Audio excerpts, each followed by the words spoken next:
Good morning children, welcome back to this video. Today's class you are going to study about viscous force or viscosity. All of you say viscous force or viscosity. Viscous force அப்படினா இது ஒரு விசை. அது என்ன விசை அப்படினா பாகியல் விசை. சரியா? Viscosity அப்படினா பாகுநிலை. Okay, you study this one. First look at the activity 8. Activity 8, all of you take page number 16, viscous force or viscosity. Take a small quantity of different kinds of liquid like coconut oil, honey, water and ghee. இதெல்லாம் கொஞ்சம் கொஞ்சமாக என்ன செய்யணும், ஒரு வெவ்வேறு இந்த இப்படிப்பட்ட திரவங்களை கொஞ்சம் அளவு எடுத்துக்கிடணும். சரியா? Place one drop of each liquid on a separate glass plate. இதில் வச்ச வந்து தனித்தனியாக ஒரு கண்ணாடி தகட்டில் என்ன செய்யணும், ஒரு துளி மட்டும் என்ன செய்யணும், விடணும். சரியா? Next gently rise one end of the glass plate one by one so as to follow the liquid to slide down the smooth surface of the plate. Observe the speed of each liquid. இதை என்ன அடுத்து நம்ம என்ன செய்யணும் அப்படின்னா, இந்த கண்ணாடி தகடு இருக்குல்ல, அதில் தானே நம்ம ஒவ்வொரு துளி நம்ம எடுத்து விட்டுருக்கோம். அந்த கண்ணாடி தகடை ஜஸ்ட்டு ஒன் சைடு நம்ம வந்து தூக்கி விட்டோம் அப்படின்னா இந்த திரவங்களை வந்து தூக்கி விட்டுட்டு இதை ஒரு கண்ணாடி பரப்பில் நம்ம என்ன செய்யணும், ஓட விடணும். சரியா? It is listen slide down the smooth surface of the plate. அப்போ ஓடும்போது அந்த திரவத்தினுடைய வேகத்தை நம்ம எல்லோரும் கவனிக்கணும். அது எப்படி அதனுடைய வேகம் இருக்குது, அந்த கொடுக்கப்பட்ட oil, then ghee, next what is that, honey, then water, then ghee. Okay, இந்த ஒவ்வொரு திரவத்தினுடைய வேகத்தை வந்து நம்ம கவனிக்கணும். சரியா? Inference, you look at this. Each liquid moves with a different speed. Water flows faster than other liquids. இதில் இருந்து நம்ம என்ன இதன் மூலமாக நம்ம அறிந்து கொள்வது என்ன அப்படின்னா, ஒவ்வொரு திரவமும் வெவ்வேறு வேகத்தில் நகருது. For example, water flows faster than other liquid. நீர் வந்து மற்ற திரவங்களை விட மிகவும் வேகமாக என்ன செய்யும், நகரும். இப்போ நம்ம வந்து ஒரு நீரை வந்து ஏதோ ஒரு கண்ணாடி பிளேட்டில் நம்ம எடுத்து வச்சுருக்கோம்னு நினச்சிக்கோயேன். அதை கொஞ்சம் நம்ம தூக்கி விடும் பொழுது அது வந்து அந்த ஸ்மூத் சர்ஃபேஸில் வந்து வேகமாக என்ன செய்யும், ஓடும். அப்போ அதனுடைய வேகம் வந்து மற்ற திரவங்களுடைய வேகத்தை விட அதிகம். சரியா? அடுத்து you take coconut oil. Coconut ஆயிலுடைய coconut oil flows with a moderate speed. இது ஒரு மிதமான வேகத்தில் இருக்கும். சரியா? Next ghee flows very slowly. நெய் வந்து மிகவும் மெதுவாக நகரும். சரியா? Next reason between the layers of each liquid. ஏன் இதில் வந்து வேகத்தில் வந்து மாறுபாடு இருக்குது அப்படின்னா, between the layers of each liquid in motion there is a frictional force parallel to the layers of the liquid.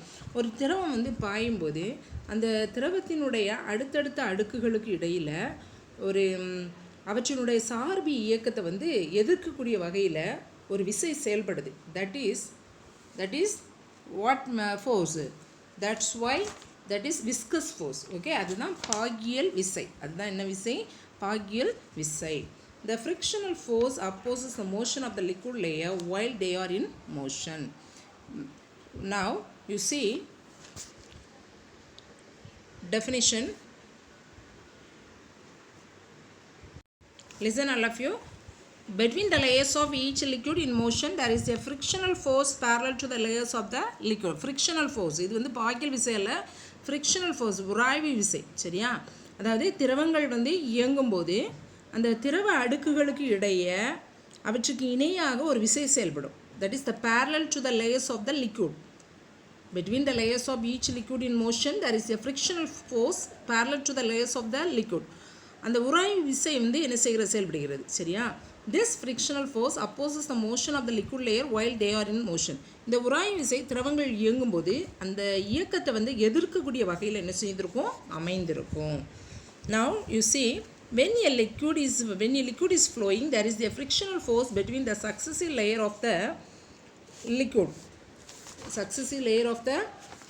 Okay, now you see ஒரு திரவம் வந்து பாயும்போது அந்த திரவத்தினுடைய அடுக்குகளுக்கு இடையே அவற்றினுடைய சார்பு இயக்கத்தை எதிர்க்கும் வகையில் செயல்படும் விசை. That is viscous force. viscous force. You see, this force which acts in order to oppose the relative motion of the layer is known as viscous force. Such a property of a liquid is called viscosity. அதுதான் பாகுநிலை அப்படின்னு சொல்கிறோம். அதாவது ஒரு திரவம் பாயும் பொழுது அந்த திரவங்களினுடைய அடுத்தடுத்த அடுக்குகளுக்கு இடையில் அவற்றினுடைய சார்பு இயக்கத்தை எதிர்க்கும் வகையில் ஒரு விசை செயல்படுது. அடுத்தடுத்த அடுக்குகளுக்கு இடையில் அவற்றினுடைய சார்பு இயக்கத்தை எதிர்க்கிற வகையில் ஒரு விசை செயல்படுது. அதுதான் விஸ்கஸ் ஃபோர்ஸ். சரியா? அந்த ப்ராப்பர்ட்டி ஆஃப் எ லிக்விடை தான் நம்ம என்ன சொல்லுதோம், அந்த பண்பை என்ன சொல்லுதோம் அப்படின்னா விஸ்கசிட்டி, பாகுநிலை அப்படின்னு சொல்கிறோம். Okay children? Okay, next you see take page number 17. That viscous force is measured by the unit called poise in CGS system. CGS அலகு முறையில் எந்த அலகால் குறிப்பிட்றோம் அப்படின்னா poise. Okay, next and kilogram per meter per second, otherwise kilogram meter power -1 s power -1 or nsm -2 in SI unit. Okay children, இதை boys என்ற அலகாலும் நம்ம அளக்கலாம், அல்லது எஸ்ஐ முறையில் கிலோகிராம் மீட்டர், சிஜிஎஸ் அலகு முறையில் பாய்ஸ் அப்படிங்கிற ஒரு அலகு, எஸ்ஐ அலகு முறையில் கிலோகிராம் மீட்டர் பெர் செகண்டு, அடுத்து NSM பவர் -2 என்கிற அலகால் நம்ம என்ன செய்யலாம், அளக்கலாம். Okay children, listen. Now we are studying about friction. You look at your book, page number 17. We walk on roads. Look at your book. We walk on roads without falling, but we tend to fall when we walk on wet surfaces. We walk on roads without falling, but we tend to fall when we walk on wet surfaces. நம்ம தரையில், அதாவது ரோட்டில் நடக்கும்போது கீழே விழலை, அப்படி தானே, கீழே விழாமல் நடக்கிறோம். இதே வெட் சர்ஃபேசஸ் அப்படின்னா ஈரமான தளத்தின் மீது நம்ம நடக்கும்போது கீழே விழ ஒருவேளை வாய்ப்புகள் இருக்குது. we may fall down. Yes, we walk on the road safely because of the friction between the feet and the road. ஏன் இதற்கு என்ன வித்தியாசம் இருக்குது அப்படின்னா, நமது காலுக்கும் அந்த தரைக்கும் இடையில் காணப்படுற அந்த உராய் விசை காரணமாக தான் நம்ம கீழே விழாமல் நம்மளால் என்ன செய்ய முடிகிறது, நடக்க முடிகிறது. we walk on the road safely because of the friction between the feet and the road. Okay, but the friction is less when we walk on wet surface, and so we tend to fall. இதே the friction is less when we walk on wet surface. நம்ம ஈரமான தளத்தின் மீது நடக்கும்போது உராய்வு விசை குறைவாக இருக்கும்.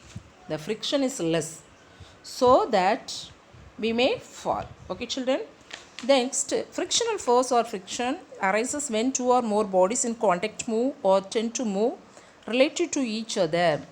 இரண்டு அல்லது அதற்கு மேற்பட்ட ஒன்றையொன்று தொடும் பொருட்கள் ஒன்றை சார்ந்து மற்றொன்று இயங்கும்போது அல்லது இயங்க முயற்சிக்கும் போது அவற்றுக்கு இடையே உள்ள உராய்வு தான் என்னது? Okay, look at this children. Look at your book. Frictional force or friction arises when two or more bodies in contact move or tend to move related to each other. இரண்டு அல்லது அதற்கு மேற்பட்ட ஒன்றை ஒன்று தொடுக்கூடிய பொருட்கள் ஒன்று சார்ந்து மற்றொன்று இயங்கும் போதோ அல்லது இயங்க முயற்சிக்கும் போதோ அவற்றுக்கு இடையே உள்ள உராய்வு தான், அவற்றுக்கு இடையே எது உருவாகிறது அப்படின்னா உராய்வு உருவாகுகிறது, அப்படி இல்லைன்னா உராய்வு விசை உருவாகுகிறது. Okay, next you see it acts always in the opposite direction of the moving body. அது எப்போதும் ஒரு பொருளினுடைய இயக்கத்திற்குரிய எதிர் திசையில் தான் செயல்படும். சரியா? This force is produced due to geometrical dissimilarities of the surface of the bodies which are in relative motion. This force is produced due to geometrical dissimilarities of the surface of the body. அதாவது ஒப்புமை இயக்கத்தில் இருக்கும் பொருட்களினுடைய ஒழுங்கற்ற வடிவியல் பரப்பின் காரணமாக இந்த உராய்வு விசை உருவாகிறது. ஒப்புமை இயக்கத்தில் இருக்கும் பொருட்களின் ஒழுங்கற்ற வடிவியல் பரப்பு காரணமாக தான் இந்த உராய்வு விசை என்ன செய்கிறது, உருவாகிறது. Now effects of friction. Friction can produce the following effects. அதாவது இது பின்வரும் விளைவுகளை ஏற்படுத்தும். சரியா? First one, friction opposes motion. Look at this, look at the video. Friction opposes motion. உராய்வு இயக்கத்தை என்ன செய்யும், எதிர்க்கும், அப்போஸ் பண்ணும். சரியா? அடுத்து friction causes wear and tear of the surface in contact. தேய்மானத்திற்கு காரணமாக என்ன செய்யும், இருக்கும். சரியா? ஃப்ரிக்ஷன் ப்ரொடியூசஸ் ஹீட், வெப்பத்தை என்ன செய்யும், உருவாக்கும். Okay children. நான் டைப்ஸ் ஆஃப் ஃப்ரிக்ஷன், அதனுடைய வகைகள். Okay, static friction, then kinetic friction. Okay, only two basic types, static friction and also kinetic friction. Okay, it is given in our book. First, friction can be classified into two basic types, static friction and also kinetic friction. First we study about static friction. அப்படினா நிலை உராய்வு. சரியா? The friction experienced by the bodies which are at rest is called static friction. ஓய்வு நிலையில் இருக்கும் பொருட்களில் காணப்படும் உராய்வு நிலை. ஓய்வு நிலையில் இருக்கக்கூடிய பொருட்களில் காணப்படுற உராய்வு நிலைக்கு உராய்வு நிலை. சரியா? ஓய்வு நிலையில் இருக்கும் பொருட்களில் காணப்படும் உராய்வு தான் என்ன அப்படின்னா நிலை உராய்வு, ஸ்டாட்டிக் ஃப்ரிக்ஷன். ஓய்வு நிலையில் இருக்கும் பொருட்களில் காணப்படும் உராய்வு தன்மைக்கு நிலை உராய்வு. For example, all the objects rigidly placed to be at rest on the earth are not in a threat. இந்த புவியில் உள்ள பொருட்கள் அனைத்தும் ஓய்வு நிலையில் நிலையாக உள்ளன. ஓய்வு நிலையில் அது என்ன செய்யும், நிலையாக இருக்கும்.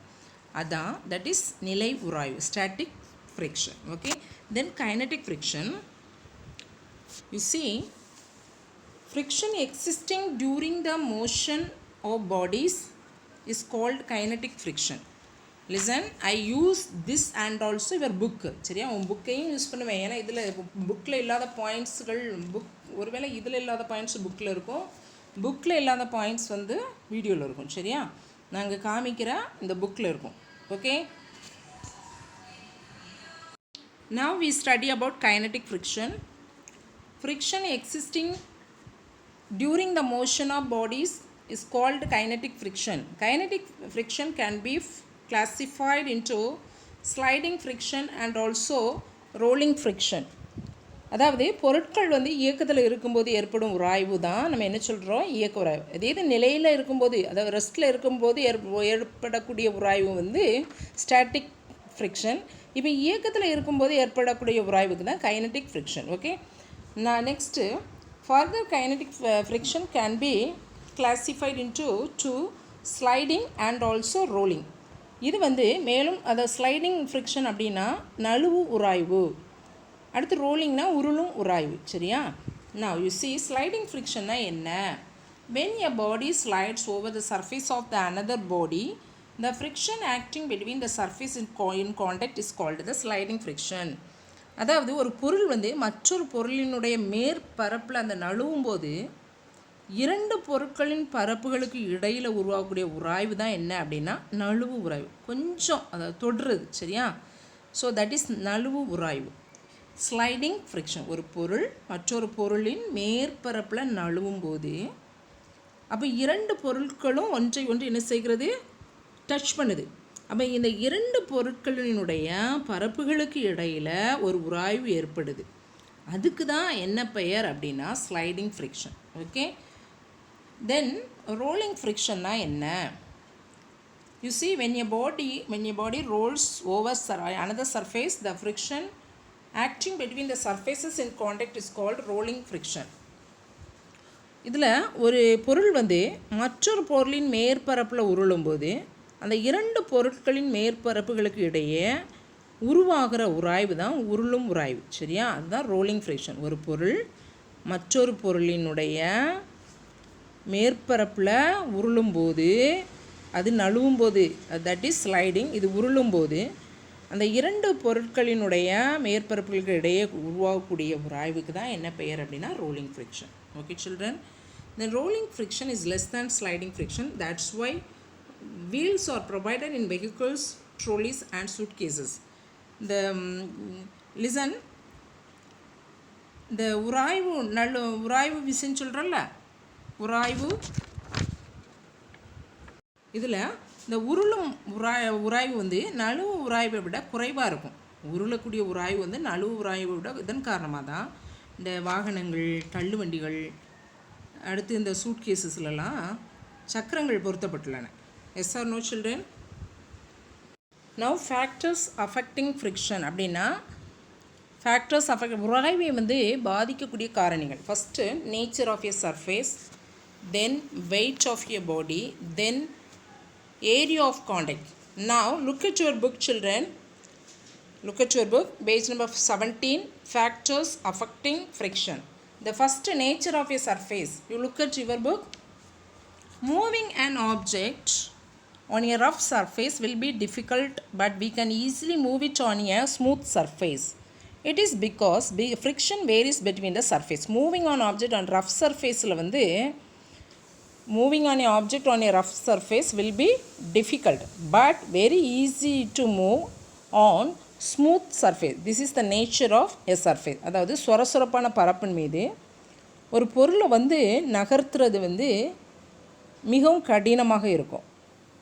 இதே இது இந்த ஸ்மூத் சர்ஃபேஸ், அந்த வளவளப்பான பரப்பு மீது அதே பொருளை நம்மளால் எளிதில் என்ன செய்யலாம், நகர்த்தலாம். சரியா?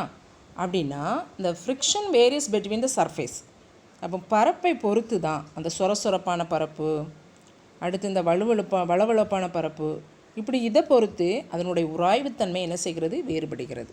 Okay children, next you look at this video. Weight of the body. It is easy to pedal your cycle. It is easy to pedal your cycle without any load on its carrier. With a load placed on its carrier, it is difficult to move it because the weight on the carrier increases the friction between the surface of the tire and the road. மிதிவண்டியில் பின்புறம் வந்து எந்த ஒரு வெயிட்டும் நம்ம வைக்காமல் மிதிவண்டியை ஓட்டுறது எளிது, மிகவும் ஈஸி. அப்படி தானே, மிகவும் எளிது. இதே இது ஒரு நம்ம வந்து இப்போ 50 கிலோ இருக்கும் அப்படின்னா ஒரு 75 கிலோ மதிக்கத்தக்க ஒரு நபரை நம்ம ஏற்றிட்டு வரோம் அப்படின்னா அந்த வெயிட்டு நம்ம ஏற்ற உடனே அந்த இடம் என்ன செய்கிறது, ஆட்டோமேட்டிக்காக அதிகம் இருக்குது. அப்போது இந்த மிதிவண்டியுடைய சக்கரத்துக்கும் அந்த சாலைக்கும் இடையான உராய்வு என்ன செய்யும், அதிகரிக்கும். அப்போ இப்படி நம்ம வந்து பளுவை ஏற்றின உடனே நம்ம ஓட்டுறது வந்து மிகவும் கடினம். Yes or no?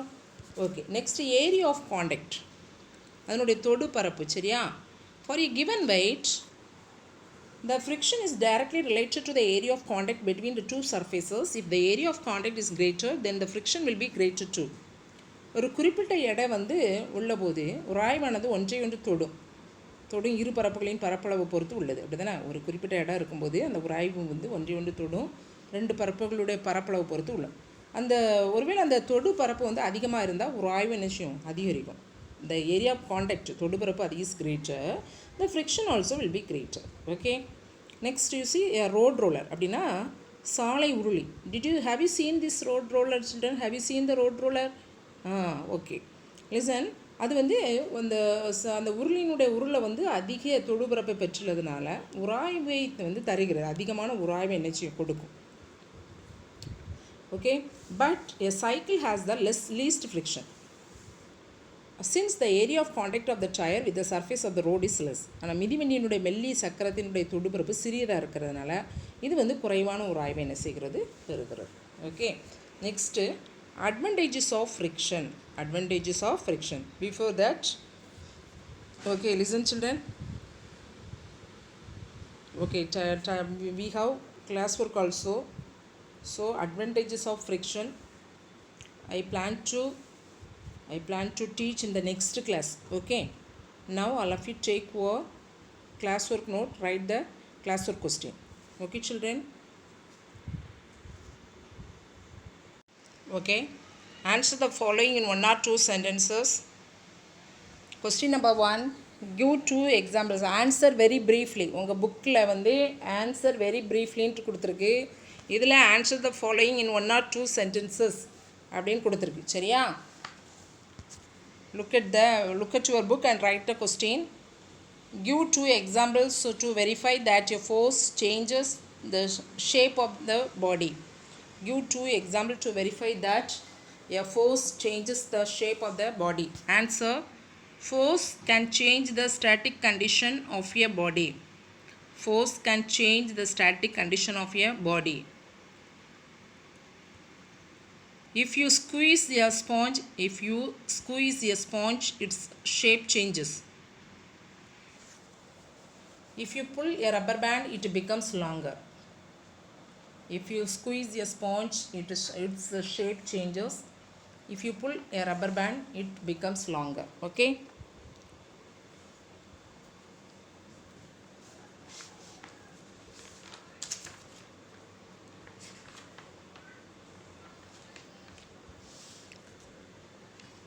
Did you write?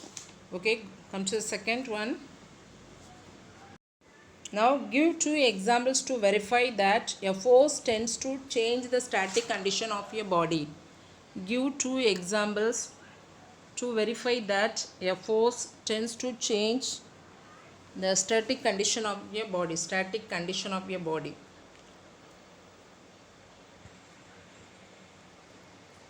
Force can change the static condition of your body. A rest rubber ball begins to move when a force applied on it. A rest rubber ball begins to move when a force applied on it. Then player applies a force on the stationary football while taking a penalty kick is football match.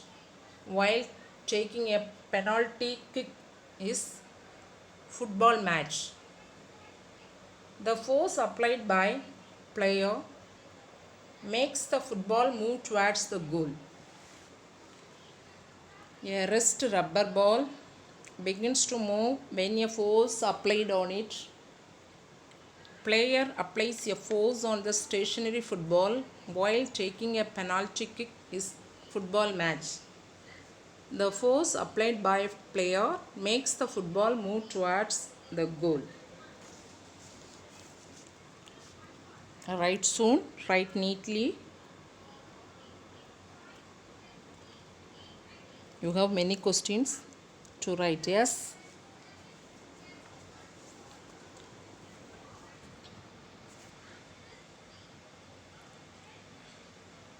Can you see, children? Can you see this one? Okay. Now, this is third question. Third question. What do you feel when you touch your nail immediately after it is hammered into a wooden plank? Why? Answer. The nail becomes hot due to friction. Friction changes kinetic energy to heat. The nail becomes hot due to friction. Friction changes kinetic energy to heat.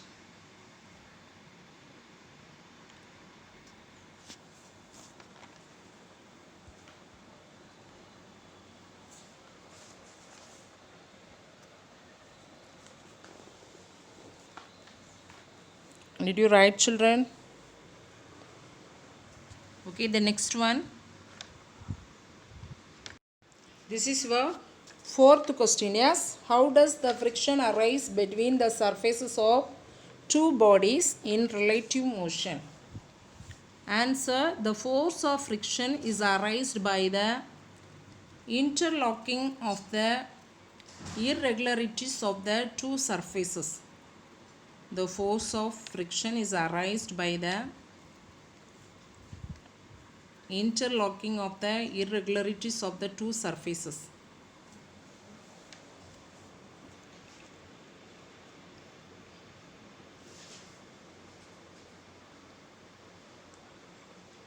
Did you write? Okay, the next, this is not sixth question, this is fifth one. Okay, name two instruments which help to measure the pressure of a fluid. Name two instruments which help to measure the pressure of a fluid. Question number 5, but here 6 is given. I typed wrongly. Okay, manometer, then pressure gauge. Manometer, then pressure gauge. MANOMETER, manometer, then pressure gauge. GAUGE.